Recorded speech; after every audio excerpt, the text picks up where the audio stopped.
Muy bien, pues yo en primer lugar quisiera agradecer a Ana la invitación. Yo este grupo lo conocía desde hacía tiempo, sobre todo a través de Teresa Oñate, y bueno, y colaboramos cuando estabais, vamos, en el rectorado, o sea que es una colaboración desde hace mucho tiempo, ¿no? Y agradezco también el tema entre filosofía y política, porque, vamos, yo siempre he intentado relacionar las dos cosas, ¿no? La ontología y la política o las bases ontológicas de la política. Bueno, yo como soy muy disciplinadito, a mí me pusieron aquí los deberes y entonces pues los he intentado desarrollar. Bueno, desarrollar, más que desarrollar, obviamente una, una conferencia como esta, que se supone que es introductoria, pues yo he intentado hacer un sobrevuelo, o sea que es una cosa bastante, digamos, superficial en el sentido en que no se profundiza, ¿no? Es más un plano, un mapa de un catálogo de problemas a desarrollar más que un intento de explicación de todo, ¿no? O sea, sería una especie de, digamos, planteamiento de preguntas más que un intento de respuesta, ¿no? Los tres puntos los he organizado. Primero, las relaciones entre la filosofía y la política, hacer una breve, como ya ven ahí en el guión que les he mandado, una breve, brevísima, obviamente, pues son 25 siglos de desarrollo histórico de algunos de los puntos esenciales, ¿no? De las relaciones entre filosofía y política que nacen juntas en Grecia, ¿no? Luego, un análisis también breve de la explotación económica, la dominación política y la alienación existencial. Y por último, pues los principios críticos de la filosofía política que he individualizado más o menos en democracia, justicia y derechos humanos. Bueno, ese es más o menos el plano general y, bueno, simplemente un sobrevuelo muy rápido. Bueno, lo primero es que, o sea, filosofía y política surgen al mismo tiempo en Grecia. La filosofía surge relacionado con la polis.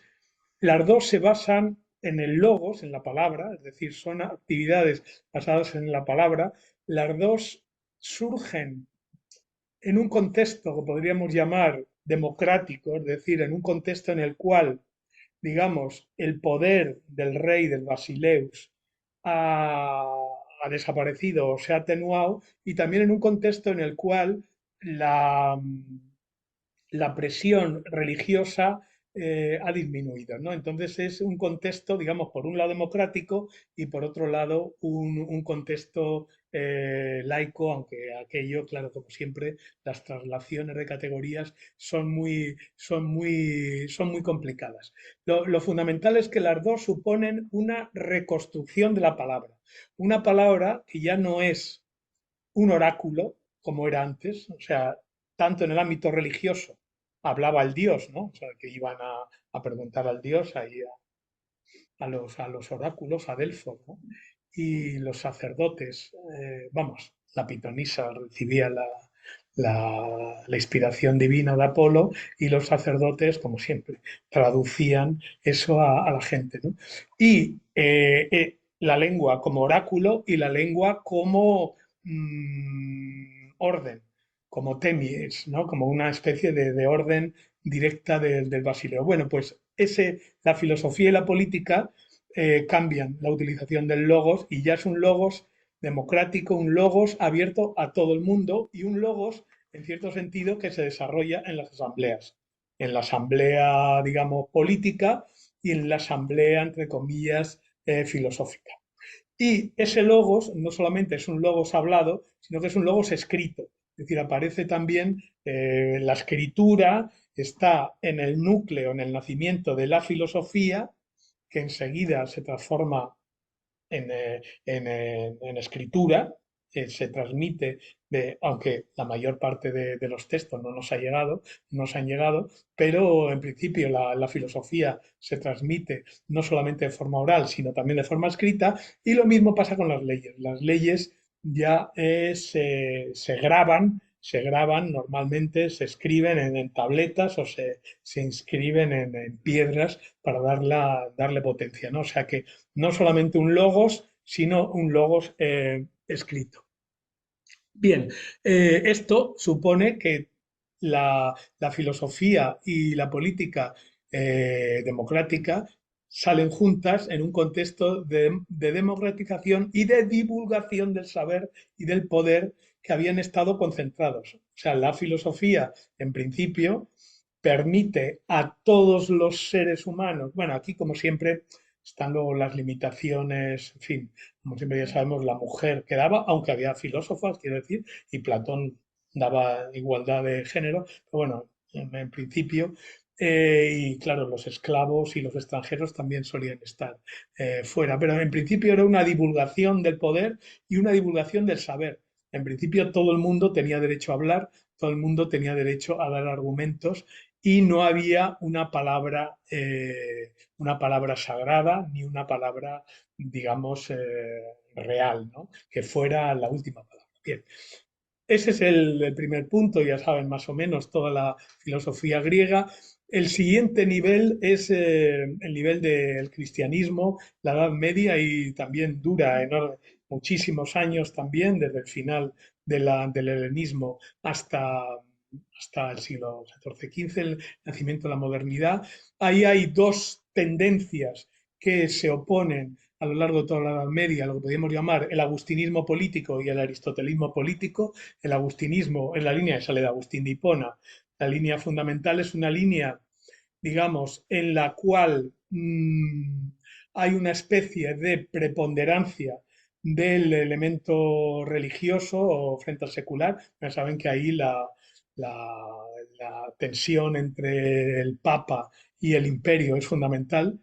Bueno, yo he de reconocer, y Antonio igual, claro, que en nosotros, los que estudiamos en aquellos años, en los años 60, pues había un problema porque la religión que recibíamos era una religión, digamos, confesional, pero había una religión. Entonces ahí yo siempre defiendo que la educación, porque eso me pasó cuando mi hija solo me preguntaron dos cosas, ¿no? ¿Viene al comedor? No. ¿Quiere estudiar religión? Digo, yo no sé si quiere, pero lo va a estudiar. Entonces, porque digo, prefiero religión confesional a ninguna religión. A nosotros nos daban tres cursos que eran muy interesantes. Uno primero dedicado al Antiguo Testamento, otro al Nuevo Testamento y el tercero a la historia de la Iglesia. Me parece eso absolutamente fundamental. Por supuesto, era confesional, ¿no? Mi, mi profesor era camarero secreto de su santidad, el padre Gavino, pero en el Ramiro, pero al menos había una educación que actualmente la inmensa mayoría de la gente no recibe. Y es una barbaridad, claro, porque no conocen la Biblia, no conocen la historia de la Iglesia, no, me refiero cuando dices, claro, pero ustedes ya saben la lucha entre el papado y el imperio. Bueno, eso lo sabe el que lo sabe, pero en realidad durante casi 10 siglos, 12 siglos hubo una lucha entre el papado y el imperio. Y la teoría de las dos espadas, ¿no? Que unas veces era dos espadas puestas en horizontal y otras veces puestas en vertical. El agustinismo decía que Dios directamente lo transmitía a la Iglesia y al Papa y luego el Papa se lo retransmitía al emperador. Los aristotélicos decían que no, que Dios daba las dos espadas, daba la espada religiosa al Papa, la espada laica el emperador, y que las dos tenían origen divino.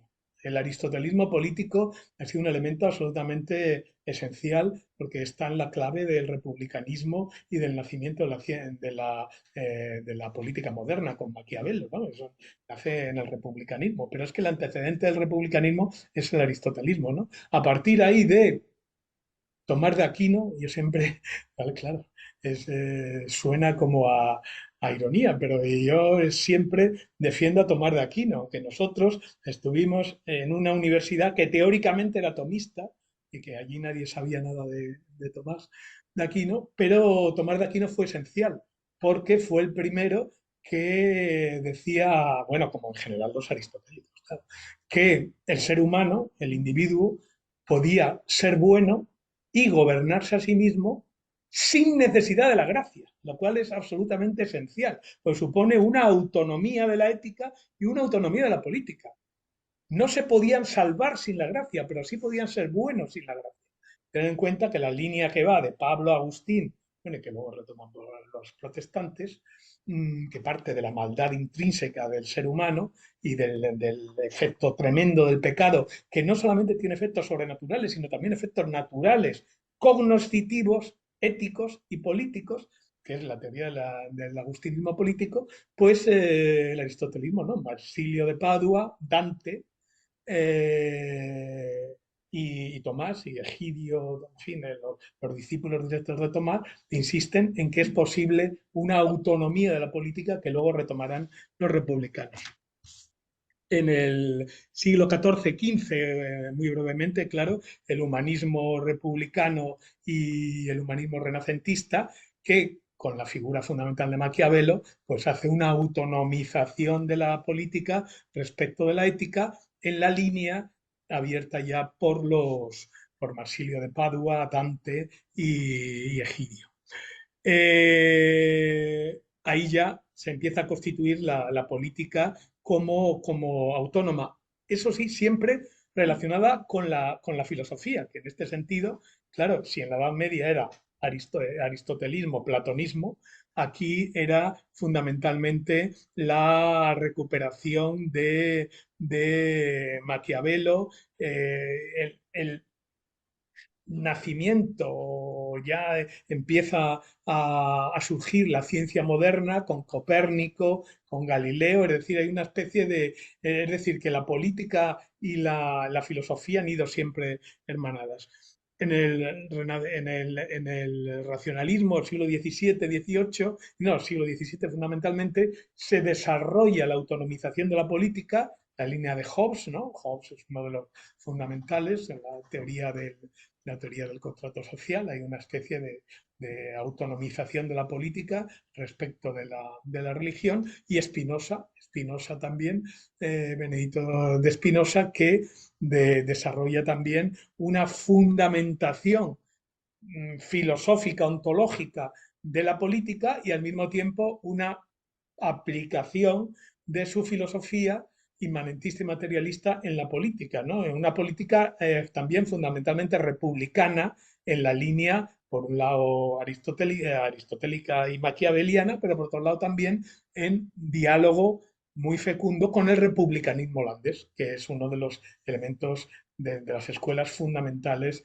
del republicanismo del 17, ¿no? El republicanismo holandés con los hermanos de la Cour y de Witt, hay un Hugo Grocio, claro, hay un gran desarrollo del republicanismo holandés donde se inserta Spinoza. En el 18, la Ilustración pues sigue desarrollando esa relación entre una filosofía de las luces, es decir, una filosofía que intenta romper con el oscurantismo, tanto político como religioso, anterior, y fundamentar un nuevo tipo de política basada en la razón, ¿no? Aquí a mí me parece muy importante, es un elemento esencial, por eso aludo aquí a Goya, es la cuestión de los ilustrados españoles. Bueno, hago aquí un pequeño paréntesis muy breve.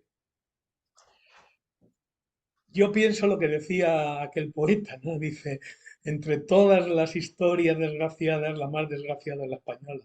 Y yo creo que no es nada retórico. Es decir, España, desde que surge como nación, eso sí, compuesta y plural desde el principio, con los reyes católicos, eso se quiere olvidar, ¿no? Recuerden los reyes católicos. Oigan, no, es que los reyes católicos es una monarquía que luego en el siglo Eliot, aludiendo a cómo pasa con los últimos Austrias, es una monarquía compuesta. Es decir, que era una monarquía en que Castilla era una cosa y Aragón era otra. Entonces, que en el origen que el franquismo ponía del origen de la unidad de la nación española es una unidad compuesta, lo cual es muy importante, ¿no? Bueno, la hipótesis es que nada original por otra parte, es que nuestro país se ha constituido desde su nacimiento en el siglo XV, final del siglo XV, mediante un mecanismo de selección negativa.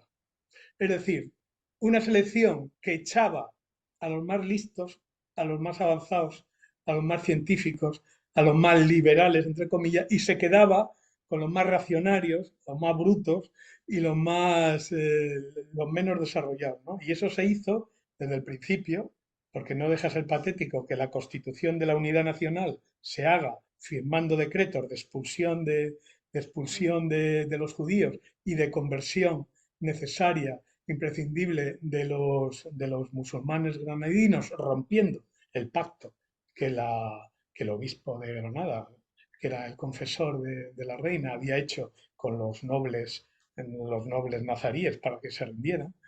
O sea que nacemos con una exclusión.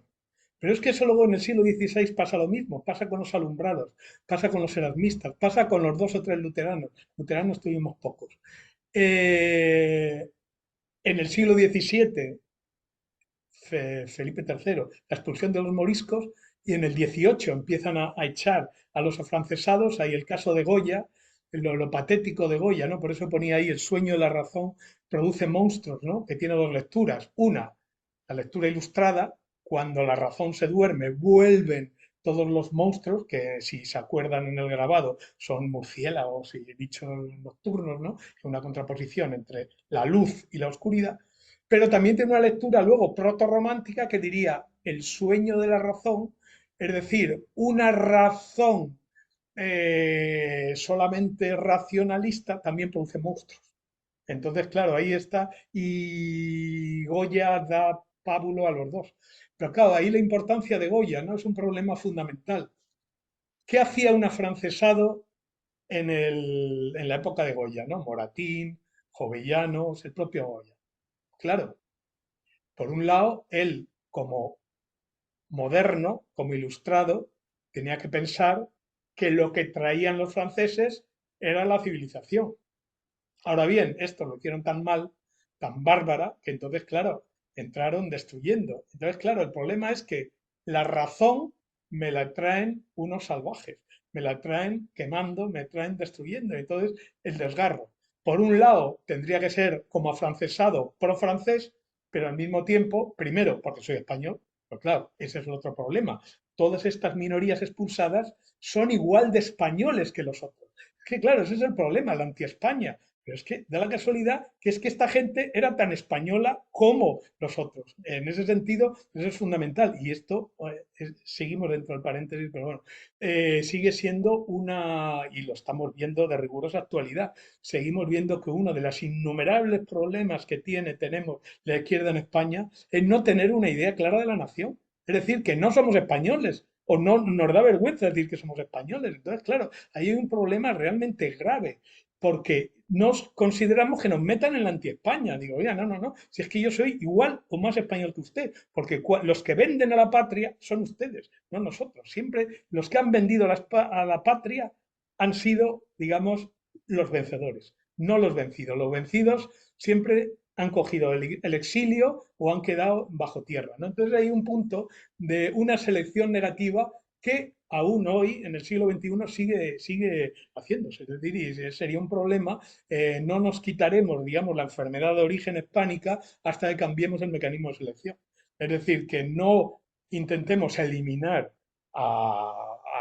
digamos, a los más retardatarios, pero al menos que no sean mayoría. Ese es un problema realmente grave, ¿no?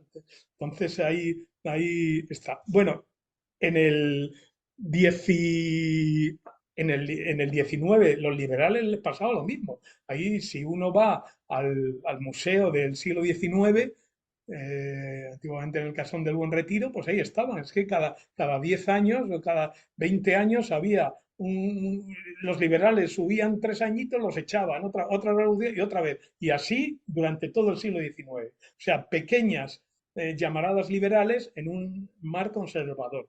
Y luego en el siglo XX lo mismo, ¿no? Estamos celebrando en la primera dictadura, la dictadura de Primo de Rivera en el 23, lo mismo, es decir, unas leves una dictadura. Luego un breve paréntesis, la otra dictadura. Y así hemos llegado hasta ahora, ¿no?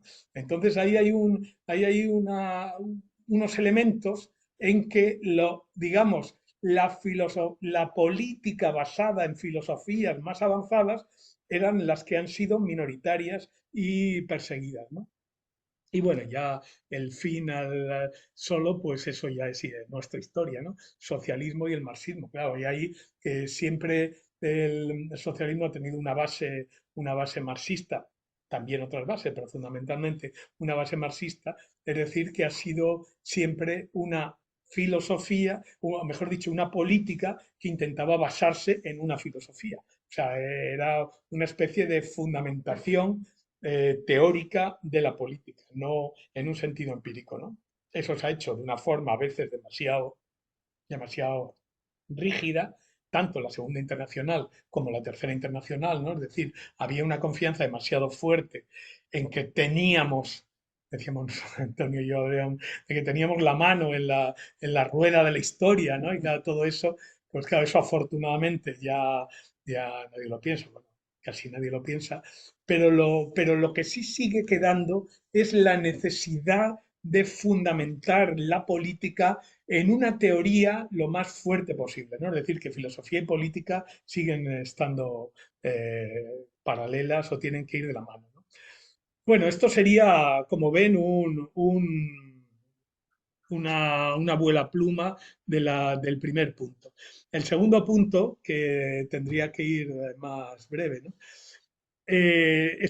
Hay tres elementos, digamos, o tres versiones de, digamos, de perjuicio dicho a los individuos en el plano político, ¿no? Hay una explotación económica, una dominación política y una alienación existencial.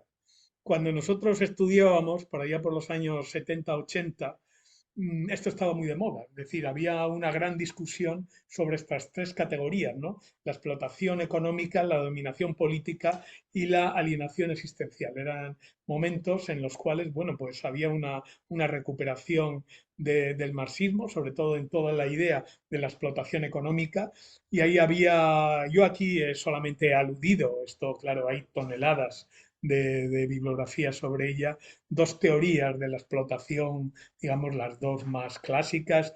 La teoría clásica ligada a la teoría del valor marxista, ligada a la plusvalía, la idea de que la fuerza de trabajo humana tiene capacidad de producir más valor del que cuesta, que ese es el desacople entre la producción de valor que es superior a lo que se paga a la reproducción de la fuerza de trabajo, que es el salario. Entonces, esa es la teoría de la explotación clásica, la teoría de la explotación clásica, que hay la idea de que la plusvalía es lo que se apropia el capitalista. Entonces, claro, ahí hay una idea de que el ser humano, en la versión capitalista, el trabajador, está explotado por esta explotación de tipo de valor. Esta explotación marxista, hay que tener cuidado, no, vamos a ver, no se mide, dicho de forma así un poco vasta, mediante el sudor y el sufrimiento, es decir, la explotación que se ve en los miserables, ¿no? O los mineros empujando, el sudor, no. Curiosamente y paradójicamente, desde un punto de vista marxista riguroso, los ejecutivos de las grandes multinacionales a nivel de valor son infinitamente más explotados que él o normalmente la señora que limpia los baños. Porque la explotación, el valor, el plusvalor que se saca a la pobre señora que limpia es mínima. En cambio, el valor que se saca a un ejecutivo de la General Motors es grandísimo. Entonces, quiero decir que la explotación más grande se hace en las grandes oficinas, el aire acondicionado, el Rolex en el bolsillo. Yo no sé si ya era el Rolex, en mi época sí era el Rolex.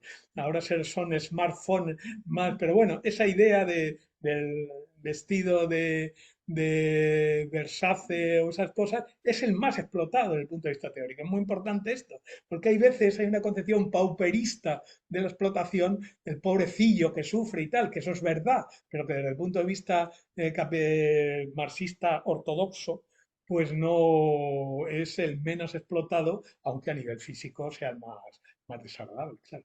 Y luego hay otra teoría que se desarrolló, lo desarrolló Remer, que es uno de los marxistas analíticos ingleses, americanos, en una escuela en los años 60, 70, 80, cuando nosotros estudiábamos, de Cohen y varios analistas americanos que intentan hacer una recuperación de la tradición marxista, pero utilizando el utillaje teórico de la filosofía analítica americana, es decir, inglesa, ¿no? La filosofía del lenguaje, el positivismo lógico, las teorías de Popper, etc. Y ahí la teoría de Römer era una teoría, digamos, que liga la explotación a la desigual propiedad de los medios de producción. Y entonces la explicación, la prueba que él pone de explotación no es tanto ya que produzco más de lo que me pagan, sino que una persona o un grupo sería explotado si, si se fuera llevándose su cuerpo, su inteligencia y una parte alícuota de los medios de producción, estaría mejor. Entonces, eso de forma negativa lo que significa es que la, el capitalismo explota a los trabajadores porque estos trabajadores estarían mejor si agarraran su parte de medios de producción, su inteligencia, su cuerpecito y se fueran. Es decir, es otro tipo de explotación ligada ya no a una teoría de la plusvalía, no se oponen, se pueden suponer, sino también a un desigual reparto de la propiedad de los medios de producción.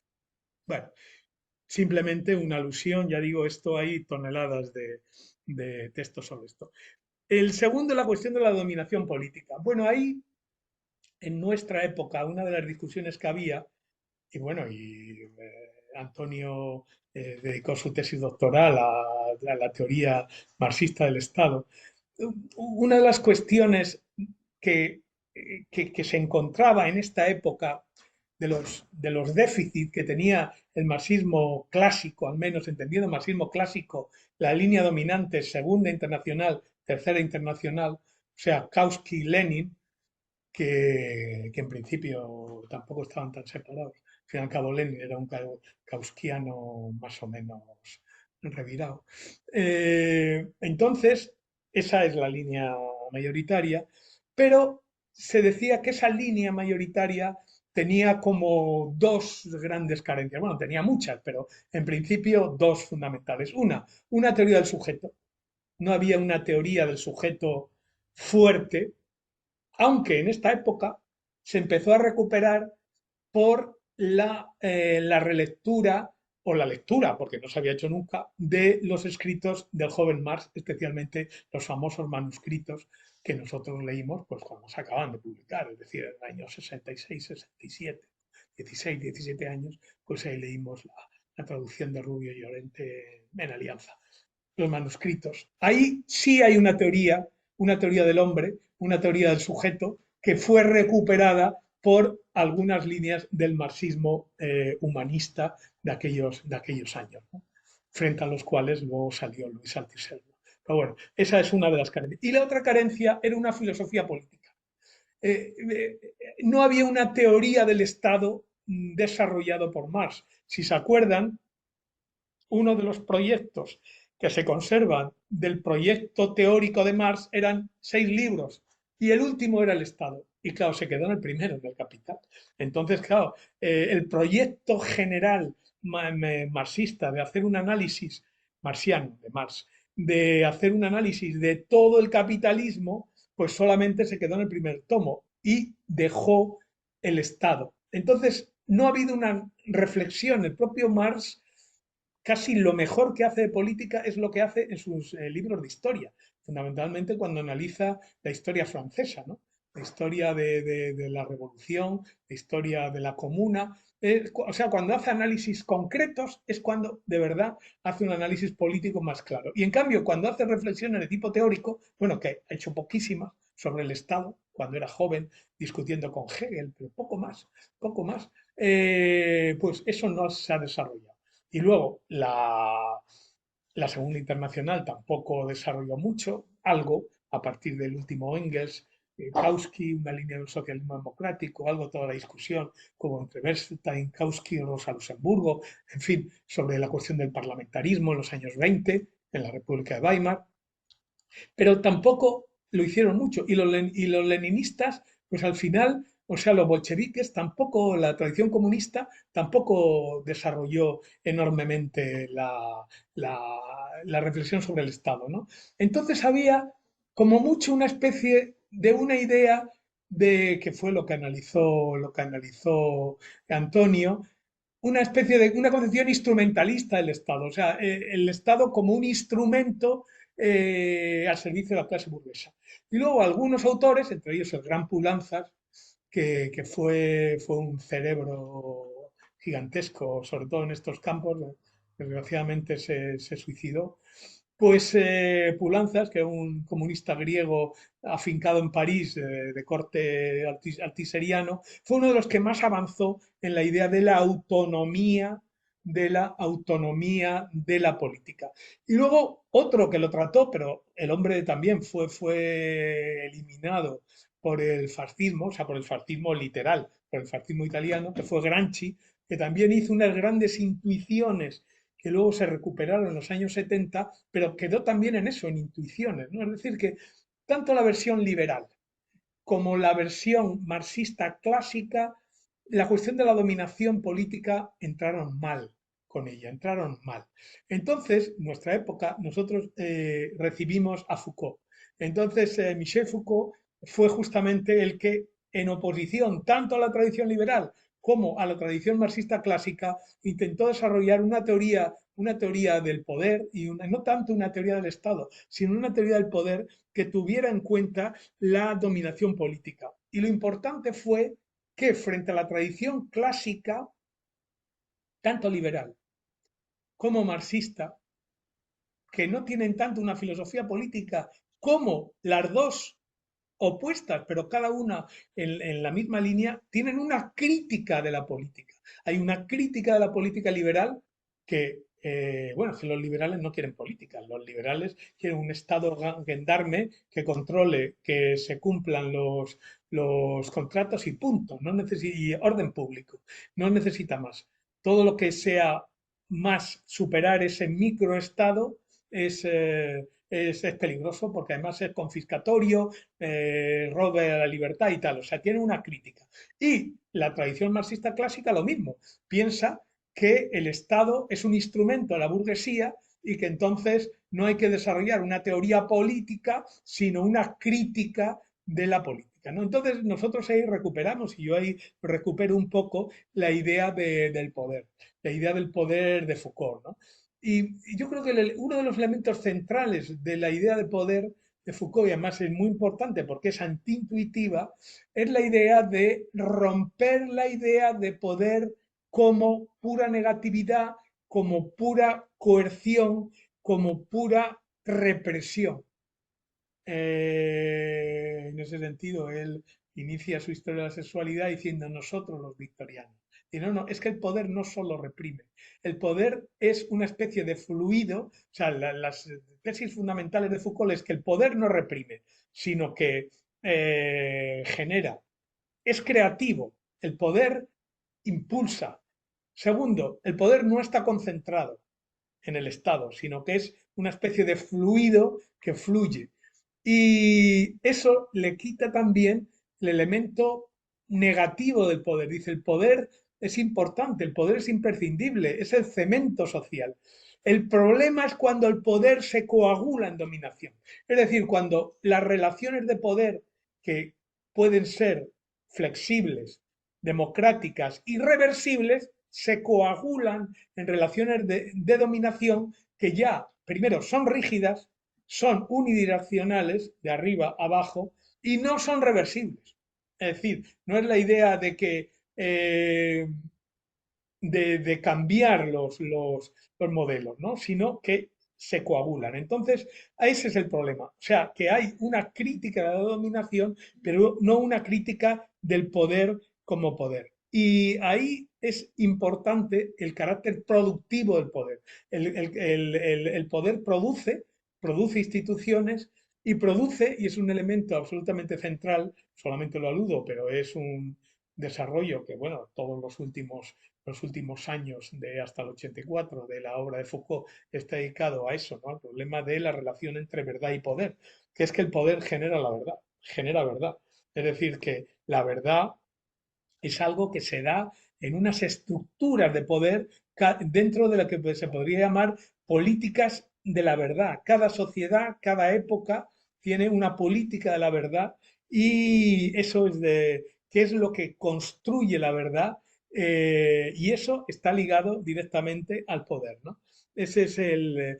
y también es muy interesante lo que analiza este Foucault y que ahora también de rigurosa actualidad, que el objetivo del poder ya no es el hombre como súbdito o como ciudadano en una concepción juridicista, jurídica del poder, que es la que tiene Hobbes, que es la que tiene Locke, que es la que tiene fundamentalmente el liberalismo, sino lo fundamental, sobre todo a partir del siglo XVII, XVIII, XIX, es decir, de forma concomitante al desarrollo del capitalismo, el sujeto, bueno, mejor dicho, más que el sujeto, el objeto del poder es la vida, es la vida.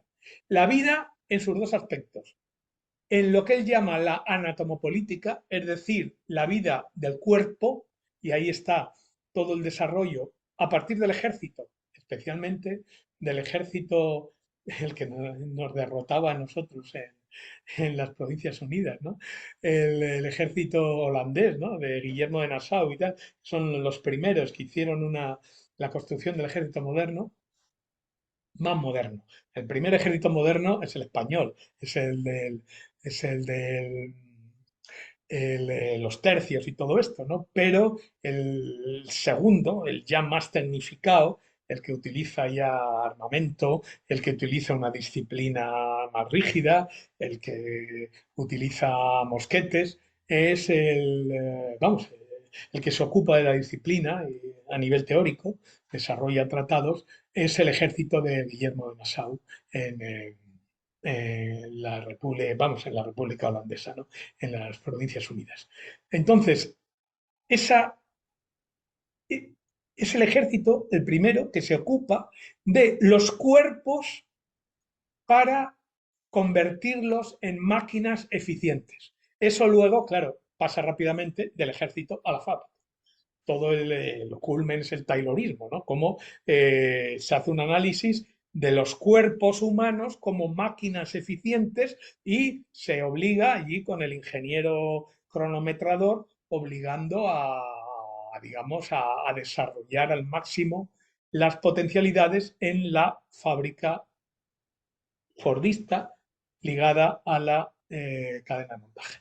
Todo esto que, bueno, pues se ha visto, se ve de forma trágico-cómica en la obra de Chaplin, ¿no? Y se ve justamente y en Metrópoli, ¿no? Y se ve cómo funciona ese tipo de producción. Bien, la anatomopolítica, es decir, el desarrollo al máximo de las potencialidades humanas. Ahora el sitio clásico, aparte del trabajo, es los deportes. Y el deporte es un intento, pues eso, de maximización del cuerpo humano para desarrollar cada vez performances más fuertes, ¿no? Esa es la primera línea, la anatomopolítica centrada en los cuerpos individuales. Y lo segundo es lo que se llama el biopoder o la política de poblaciones. Es decir, la idea de que el sujeto no es tanto el individuo, no ya el súbdito como sujeto de derechos. Bueno, en aquella época más de obligaciones que de derechos, pero vamos, el súbdito y el ciudadano, la concepción jurídica, sino la vida. Es decir, la población. El sujeto del poder es la población. Y la población con sus ratios de nacimientos, muertes, enfermedades. O sea, ya el objetivo no es cada cuerpo, sino la población. Y eso va de la mano del desarrollo de la estadística. La estadística surge en el siglo XVII como un estudio del Estado pero no tanto del Estado en el nivel político, sino en el Estado como gestor de la población, como, digamos, incluso como desarrollador de la población, ¿no? Con esa palabra tan bonita que ahora se recupera, una de las pocas cosas inteligentes que hizo la derecha, lo de recuperar la idea del Ministerio de Fomento, la palabra esa de fomento tan bonita, ¿no? El fomento es eso, era el fomento de la riqueza y era ocuparse no tanto de los individuos como de la población, en tanto que su capacidad de trabajo, pero también su capacidad de vida, es decir, su capacidad de desarrollo, su capacidad de, bueno, pues de vivir más, las tasas de natalidad, las tasas de nupcialidad, las tasas de mortalidad, en fin, la idea de la población como sujeto. Los dos elementos, biopolítica de las poblaciones, anatomopolítica del poder. Los dos elementos que ahora recogemos con la idea de biopoder. Es uno de los elementos fundamentales que se está estudiando actualmente, ¿no? Y que entronca, claro, con todo el problema del cambio climático y tal. Ahí se ve que, el elemento este no tanto ya jurídico, sino el elemento del ser humano y de la población como seres vivos que somos, ¿no? Como animales, animales vivos. Dominación y alienación era el tercer elemento. O sea, el ser humano en el capitalismo está explotado, está dominado políticamente, está explotado económicamente, está explotado políticamente y está alienado jurídico, esto existencialmente. Bueno, toda esta discusión surge en los años 50, en los años 70, en los años 60, ligado un poco a la posguerra, al existencialismo, a Sartre, Merleau-Ponty,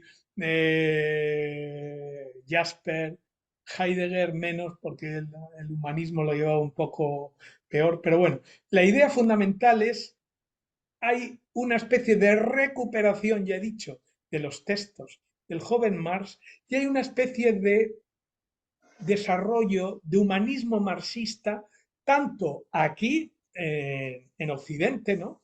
Ahí Garodí, el inefable Garodí, pues bueno, estuvo ahí antes de pasarse primero al cristianismo y luego al Islam, ¿no? Tuvo una etapa en que al mismo tiempo que era rigurosamente marxista-leninista y materialista dialéctico, desarrollaba al mismo tiempo una idea de humanismo en los años 50, 60. Y eso ligaba al mismo tiempo con el post-estalinismo en la Unión Soviética y sobre todo en lo que llamábamos antes los países satélites, en los cuales se desarrolló un marxismo humanista, por ejemplo, con Kolakowski, cuando era marxista todavía, pero con Adam Schaff. Es decir, hubo una gran, con la Escuela de Budapest, siguiendo al último Lukács, Agnes Heller, toda esta gente, hubo una especie de reflexión sobre un marxismo humanista en clave anti-estalinista y antimaterialismo dialéctico, ¿no? Frente a este humanismo fue frente a lo que se salió, pues, Althusser. Althusser. Y al final hubo pues una lucha, fue donde empezamos nosotros en los años 70, 80, en el antihumanismo teórico, pero antes, desde el año 40 hasta el año 67, 68, pues hubo una especie de dominio del humanismo. Y era una reflexión sobre la categoría de alienación. Esto era una concepción antropológica que venía a decir, basándose fundamentalmente en el joven Marx, y luego en el Lukács de Historia y Conciencia de Clase del año 23-24, que es quien, digamos, teoriza de forma más potente la idea de alienación, es la idea de que el capitalismo produce una serie de alienaciones, es decir, alienarse en principio es dejar de ser dueño de uno mismo y ser propiedad de otro. Y esa alienación se estudiaba en diversos aspectos. Primero, el capitalismo, la propiedad privada de medios de producción, supone una alienación del trabajador respecto al producto de su trabajo. Si una vez que el trabajador ha producido, como ha vendido ese producto al capitalista, ya pierde el control, con lo cual ahí está una parte de su vida física, de su tiempo, de su cuerpo. A mí me parecía tremendo, ¿no?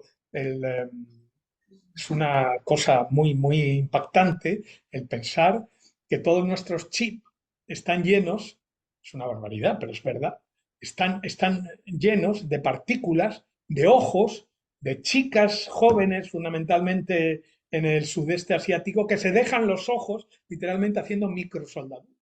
Es decir, que nuestros chips están llenos de ojos de las pobrecillas estas que están en las fábricas de chip que luego nos llegan aquí y aquí, ¿no? Es decir, ahí el trabajador se deja su propio cuerpo en su producto, encima es alienado. Pero al mismo tiempo, su capacidad de trabajo, al venderla mediante el salario, también se separa de él. Y el problema de eso no es solo que se separe, sino que es que ese producto alienado se le enfrenta como algo exterior que le domina. Ese es el problema, porque el trabajo produce el capital y el capital, producto del trabajo, lo que dice Marx con esas metáforas tan maravillosas, ¿no? El trabajo vivo produce el trabajo muerto, que es el capital, y ese trabajo muerto se retrotrae y se impone sobre el trabajo vivo. Esas metáforas maravillosas del capital y del capitalista como vampiro que succiona la sangre viva del trabajo, ¿no? Todas esas metáforas maravillosas del Marx. Marx siempre escribe maravillosamente, pero sobre todo en los años 40, del año 40, 45, 46, es algo espectacular, ¿no? Bueno, pues con esas metáforas, él dice que justamente el problema no solamente es que perdamos el control, sino que es que esas cosas exteriorizadas se nos enfrentan como un poder extraño, alienante, todo extrañamiento, alienación. Aquí hay un juego muy bonito que se puede hacer con las palabras alemanas, que tienen digamos, muchas actitudes y bueno, se ha analizado muy bien, ¿no? El propio Marx lo hace, ¿no? Las diferentes formas de lo que supone una extrañamiento, una exteriorización, una alienación. O sea, eso es lo importante, ¿no? Pero el problema es que no solamente el trabajo en condiciones capitalistas produce una alienación en el producto del trabajo, no solamente me produce una alienación con mi propia fuerza de trabajo, sino que me pone una alienación respecto a los otros compañeros con los cuales compito e incluso respecto al capitalista. El joven Marx dice que el capitalista también está alienado. En verdad, claro, él saca beneficio de esa alienación, pero en principio el capitalista también está alienado, porque no se puede ser humano en el capital, durante el capitalismo. O sea, el capital supone una pérdida de la propia humanidad, no solo para el explotado, no solo para el trabajador, sino también para el que se aprovecha. Es decir, el capitalismo es el reino de la alienación completa.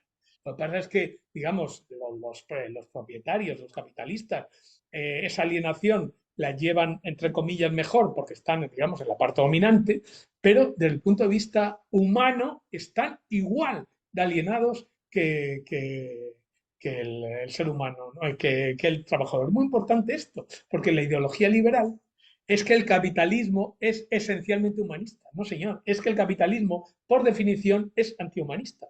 Es imposible construirse como ser humano en el capitalismo. Pero no ya solo como trabajador, sino ni siquiera como capitalista. O sea, todo esto, ahora ya suena a música celestial, pero en los años 70-80 había una discusión enorme sobre esto, ¿no? Estaba Agnes Heller, bueno, el propio Sartre, Merleau-Ponty, es decir, hubo una discusión tremenda sobre la cuestión de la alienación. La crítica al capital, hay que tener en cuenta que en aquel momento eran momentos de bonanza, eran momentos de desarrollo del estado del bienestar. Era el momento en que los marxistas radicales acusaban a la clase obrera de que se había vendido al capital. Pero entonces, por eso la lucha no era tanto la explotación, que era una explotación bien pagada, sino la alienación.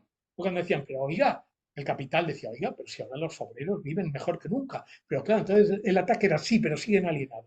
Es decir, digamos, la crítica al capitalismo no era una crítica de tipo explotación, porque con el estado del bienestar, más o menos, esa explotación, como siempre, en el centro, claro, y para los blancos.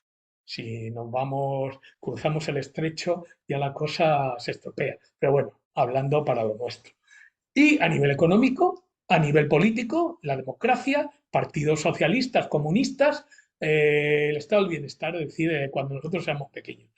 Pero, y por eso el capital estaba muy justificado, pero lo que no podía eliminar era esta crítica de tipo filosófica. Sí, pero a pesar de todo, la alienación no se elimina porque estamos sometidos al materialismo, ya, o sea, el ser humano como ser objetivo, como ser genérico, como Catum Besen, ¿no? Como el ser que tiene en sí mismo la esencia humana, esas palabras maravillosas que le gustaban a Marx, es imposible hacer en el capitalismo, porque estamos escindidos, estamos alienados, ¿no? Es decir, es interesante en estos años la crítica de la alienación.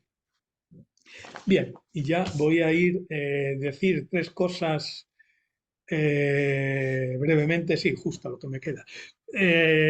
Los principios críticos de la filosofía política yo los he individualizado un poco, pues, claro, lo clásico, ¿no? Democracia, justicia y derechos humanos. Hay que tener en cuenta también que, claro, el mundo cambia mucho, ¿no?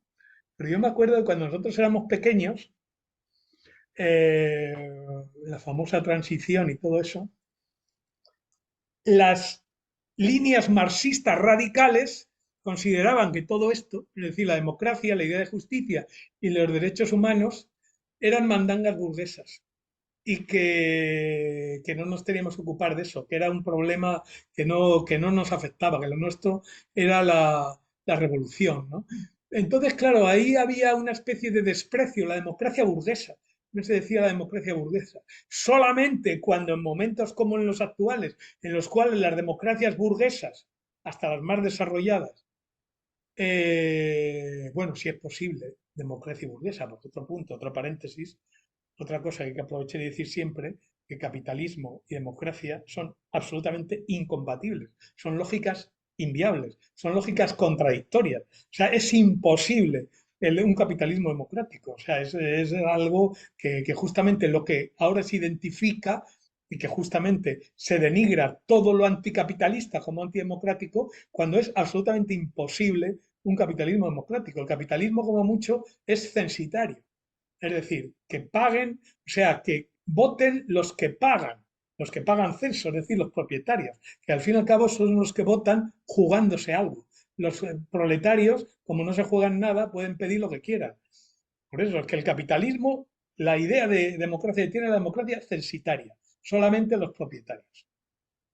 Entonces, democracia y capitalismo son incompatibles. Pero bueno, en principio, ahora que empezamos a ver cómo las democracias se van empezando a diluir y a disolver, y cómo, igual que en los años 30, nosotros, sobre todo Antonio, eso lo ha estudiado mucho, volvemos a ver otra vez lo de siempre. Y eso solamente hay que verlo. A mí me dan, yo lloro mucho, me gusta, bueno, me gusta mucho la línea masoquista, ¿no? De golpearme con las radios y los periódicos de extrema derecha. Y es realmente patético ver gente culta, que fue culta cuando era izquierdista, diciendo unas barbaridades tremendas y volver a hacer lo que Antonio había analizado mucho, que es que en caso de duda, el liberal siempre prefiere al fascista que al comunista. Es decir, al final la cuestión de clase se impone y al final lo que hay que mantener, que es la propiedad de los medios de producción, es lo que funda, independientemente de que los fascistas sean impresentables, en fin, son como gente con la cual, y esto lo estamos viendo todos los días de forma patética, los intentos de blanqueamiento de la derecha en todas partes de Europa, de América Latina, Estados Unidos, justamente viendo eso, ¿no? O sea que ahora cuando empezamos a ver cómo se empieza a erosionar desde dentro de la democracia, empezamos a ver la izquierda que esa democracia no era solamente, no es que no solamente no fuera burguesa, sino que era lo único que podía defendernos un poco de la burguesía, ¿no? Entonces hay una idea, yo aquí tenía algunas cosas sobre el republicanismo y todo esto, pero bueno, lo podemos dejar para ir acabando. La otra idea también, la idea de justicia. Bueno, aquí solamente voy a decir dos cosas de dos autores que teóricamente son recuperados como liberales. Bueno, otro elemento también, hay que distinguir entre liberalismo y neoliberalismo. O sea, yo creo que el liberalismo es una tradición, además, una de las cosas hecha por nosotros, es decir, que tuvo el origen en las Cortes de Cádiz, ¿no? O sea, el origen del liberalismo es hispánico en las Cortes de Cádiz.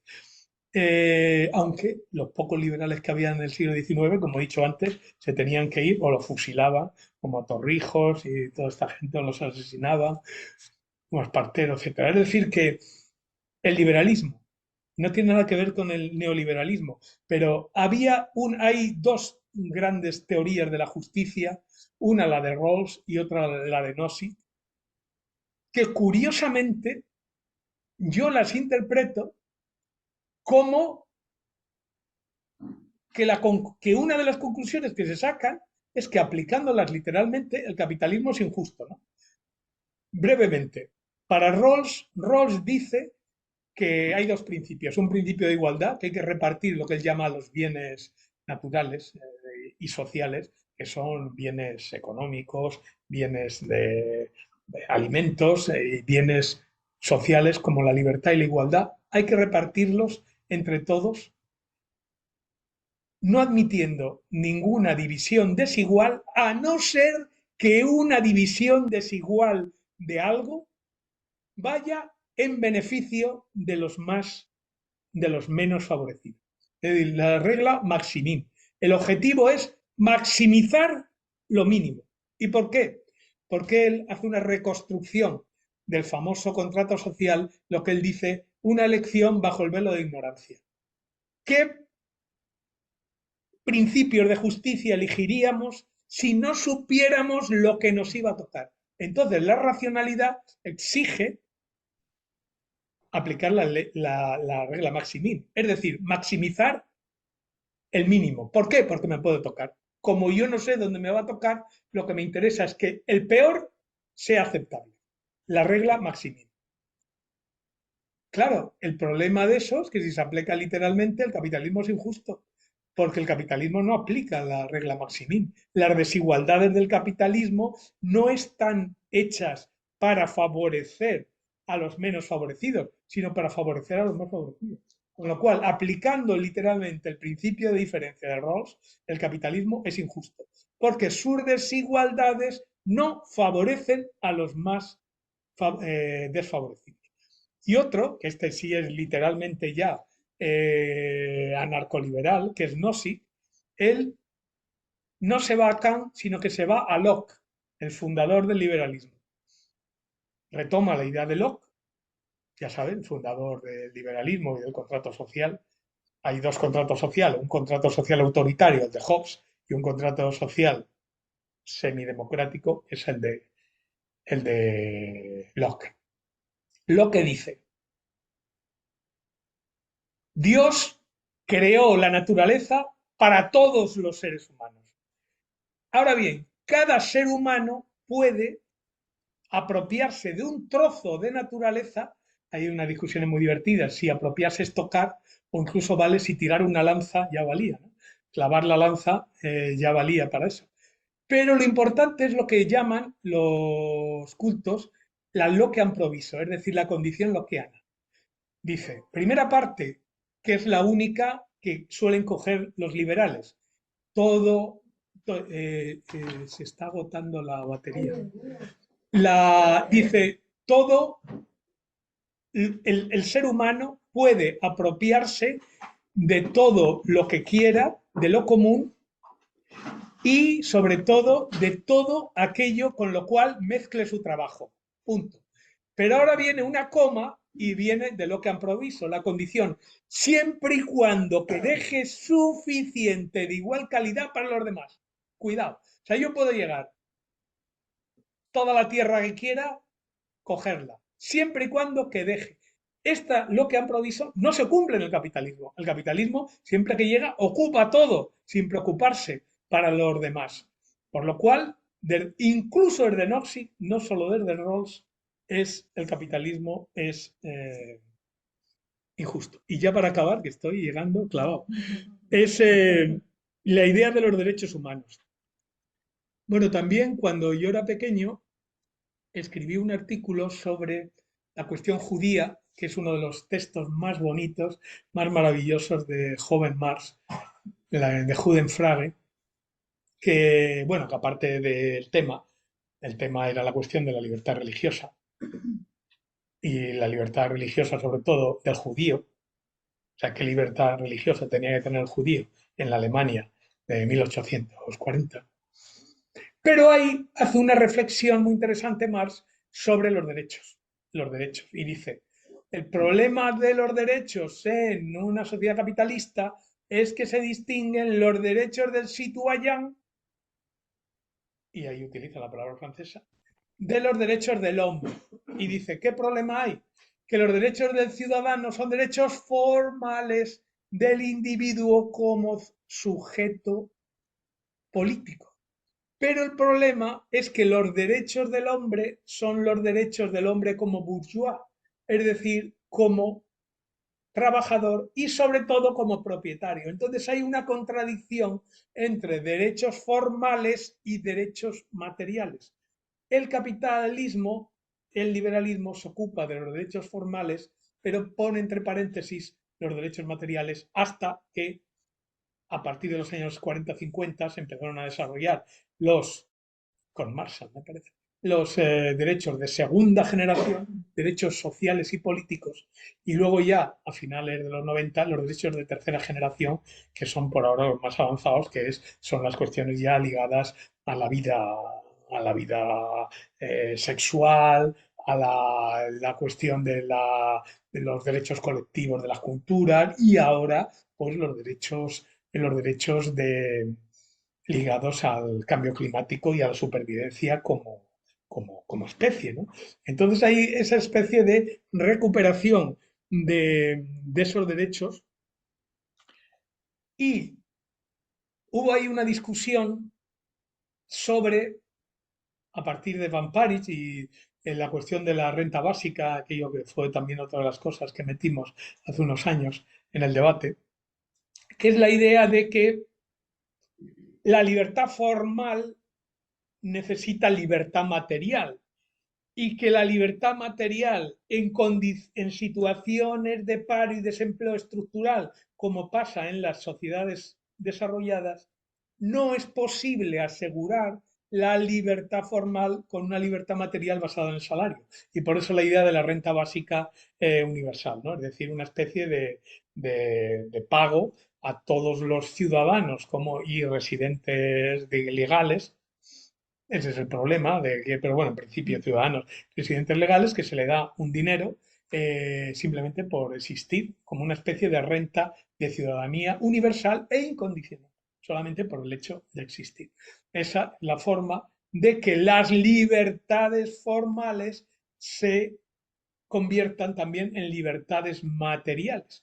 Entonces, esa es la lucha política, la lucha ideológica, llevamos desde hace 30 años sobre la cuestión de la libertad, de cómo la libertad formal se transforma en libertad material. Y recuerdo, ya solamente 2 puntos. Uno, primero, que la tradición republicana, que ahora continuamente retomamos solamente en uno de sus aspectos, por cierto, el más superficial y el más intrascendente, que es si elegimos o no al jefe del Estado. Pero es que el republicanismo tradicional tiene dos patitas más. Uno, una, digamos, una virtud cívica común, es decir, una especie de ciudadanía fuerte. Y el tercero, mecanismos para paliar la desigualdad, que los romanos tenían con repartos de tierras a los ciudadanos pobres, los humanistas del 15 con las leyes suntuarias que controlaban la riqueza de las ropas que podían llevar la gente y que ahora en el siglo XX, 20-21, pues lo lógico sería hacerla mediante una renta básica, ¿no? El primer punto, o sea, republicanismo necesita las tres patitas, no solo elegir al jefe del Estado, eso es lo de menos, sino un mecanismo de educación cívica y de compromiso cívico y las virtudes republicanas, ¿no? Y el tercer punto, mecanismos de redistribución tendente e igualitaria. Y lo último, es lo último solo, la cuestión de, hay una tendencia a los derechos humanos a modularlos. Al menos en dos sitios se intentaron modular, una en Egipto y otro en China. Dice, bueno, sí, los derechos humanos, pero eso es para ustedes, que son blancos, que son occidentales, pero nosotros, los árabes aquí, o nosotros los chinos, los sintoístas, los confucionistas, claro, los que padecimos una democracia que se llamaba orgánica, los que padecieron las democracias que se llamaban populares, sabemos que, mire, la democracia sin adjetivos, democracia. Por los derechos humanos igual, sin adjetivos. Cuando se modulan, mal asunto. Y hay un problema, un punto, que lo dejo aquí, porque hace unos años, sobre todo a partir del zapatismo y luego la revolución bolivariana y sobre todo la revolución eh, boliviana, han hecho repúblicas multiculturales, multiétnicas, en las cuales hay diferentes legislaciones. Y es que da la casualidad que normalmente, esas legislaciones indigenistas suelen ser bastante más reaccionarias, entre comillas, sobre todo si te toca ser mujer o joven. Si eres viejo, no, pero y varón. Pero si eres mujer o joven, la cosa se empieza a fastidiar. Entonces la idea es que yo pienso que ahí, frente a esta modulación de los derechos y de las legislaciones, pienso, y ahí está la conexión con el liberalismo, que no se debe dar un paso atrás respecto al liberalismo. Es decir, que no se pueden negar derechos que como ciudadano liberal tienes simplemente porque seas tolteca o sacalteca, o indio navajo en Estados Unidos. Es decir, que tú como ciudadano norteamericano no te pueden decir que por ser navaja y sobre todo navajo y sobre todo navaja te pueden quitar derechos. Entonces ahí está, yo creo que hay veces que en esta modulación localista, etnicista, culturalista de los derechos humanos, mi idea y mi hipótesis es que no deben de ser nunca inferiores a los derechos liberales que sustituyen. Porque si no, menudo asunto. Es decir, sí tengo mi ley, pero mi ley es muy anterior y hay que tener en cuenta, nosotros lo vimos en Chiapas, que claro, el problema de esa tradición es que tiene dos tradiciones horribles. Una, la tradición nuestra, hispánica, y otra, la tradición indígena, que las dos eran enormemente, aparte de fundamentalistas, enormemente machistas y enormemente xenocráticas, es decir, que eran los viejos los que gobernaban, ¿no? Y los varones. Entonces, bien, yo lo dejo aquí como pidiendo disculpas por la necesaria rapidez y sobre todo la superficialidad. Esto pretende solamente ser un mapa y luego hay que ir, es como el folleto que cogemos en las agencias de viajes, ¿no? Luego hay que hacer el viaje, es decir, hay que ir, no solamente decir, ahí tiene usted una iglesia a 12 kilómetros, no, hay que ir a la iglesia. Entonces, eso es lo que se pretende que hagamos en el curso este y en el curso que viene, ¿no? Yo he querido solamente poner una especie de mapa y hacer una especie de catálogo de problemas para luego irlos desarrollando, ¿no? Muchas gracias.